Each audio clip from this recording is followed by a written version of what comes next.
Hey everybody, 3KO Games here. Welcome back to the channel, and we have another hero review video to do here in Empires and Puzzles. In the costume summon, 3 more glass costumes: 5-star Elkanen, 5-star Obakan, and 4-star Caedmon. Let's jump in and take a look. I think the way to do this is by looking at the original first. I'm not going to worry about costume 1, costume 2. But we can compare the original and the glass and the toon, because those are all based on the same thing. Glass and toon are both based on what the original card had. And the original card for Elkanen had 330% damage to the target and minor to nearby, and heals the caster for 38% of the damage dealt. When we went to toon, you get, of course, that wonderful toon passive with the 75% extra chance to resist status ailments, mana reductions, and buff dispels. And then you get a considerable amount more damage, 410% damage to the target and minor damage to nearby, slightly less healing, 35%, and deals extra damage to ice. And that's great. Now we look at the glass costume, 420%. Damage to the target, minor damage to nearby, so you're getting a little more damage.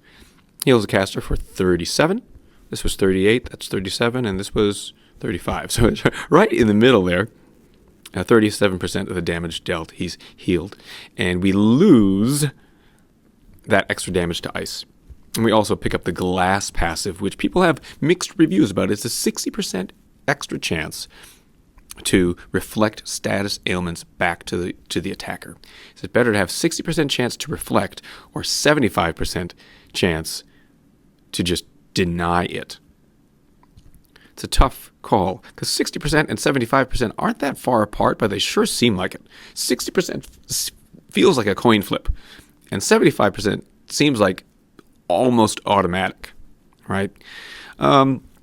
What definitely makes the glass costumes worth it, though, is that the costume bonus just skyrocketed. Well, skyrocketed as much as it can. Like, I don't know, are we going to get costumes that just like double what these characters are actually worth? 65% attack bonus, 65% defense, 70% health bonus, and they keep that mana bonus at 5%. So just for the costume bonuses, if you were lucky enough to get one of these glass costumes, it's worth leveling up. That being said, I never leveled up. What's his name? Elkanen. So, do I picture myself actually leveling up an original plus 4 costumes? It's like leveling up 5 heroes. Oh my god, that's like 6 months. Because I'm always leveling up. I'm not like storepiling and, waiting with tons of feeders for a rainy day. I'm constantly rainbow leveling.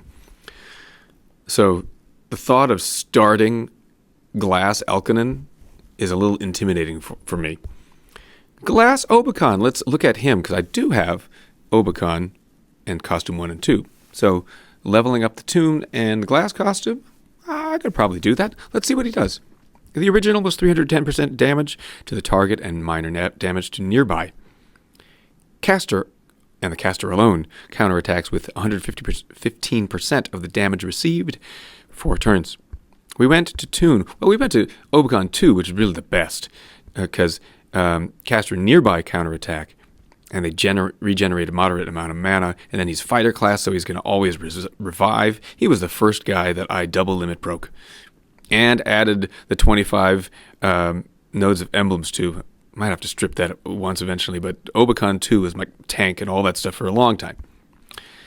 Okay, Obakan toon does 390% damage, big, to target, minor to nearby. 110% counterattack just from the caster, and extra damage against holy. The glass does a little bit more damage, 400%. And a slightly stronger counterattack just for the caster for 120%. So, I still like Obakan 2, quite honestly, because you get the counterattack on 3 people and not just on the caster. And you could choose the way you level them up and the way you put emblems on, which costume you think you're going to use the most. And I still think also, like, if I would get this, if I choose another one, it might be the Toon and not the glass costume. Not sure. Kind of a mixed reviews on these glass costumes, but certainly the increased stats are great. Caedmon. Now, he's a guy that I have Toon and all the stuff leveled on. So, should I get this glass costume, it would be fun to just level it up quickly, at least for the stat bonuses. Because the original was 345 damage to the target, dispels buffs. 360 damage to the target. Ooh, all enemies get negative 34% attack for 3 turns. That's a nice ailment. And then dispels buffs from all enemies.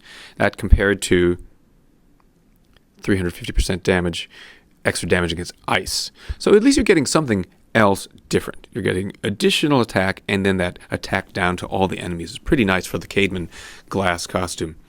I think just as a costume and a set of skills, that might be the best of these 3 for what they did to make it something new, something fun. Yeah. So those are the 3. I'm not expecting any luck because 1, I have 3 pulls, and 2, I decided to do just a couple extra Covenant pulls last night, and boom, landed this one. So I don't expect to land anything else very good right now. So let's go back and do these pulls. There are still a couple of 4-star and 3-star characters that I don't have all the costumes for, so it would be nice to land even one of those, even with 3 little pulls. Not expecting much. Here we go. Obakan. I think I have that one already, but if I'm leveling up any other costumes, I can use those costumes to level them up, and that's nice. Jahanger, this is the one glass costume that I did get last time and didn't do anything with it yet. And let's see. And Grim, who does not have a glass costume, I don't think. Oh, he does! Hey, well that's nice. I think that Grim costume is new for me, so I will add that to Grim eventually. Anyway, those are the polls. Those are my thoughts on these heroes. Let me know down below if you have any luck or any other thoughts about the glass costumes in general. Thank you, my friends, for tuning in today, and we'll see you next time.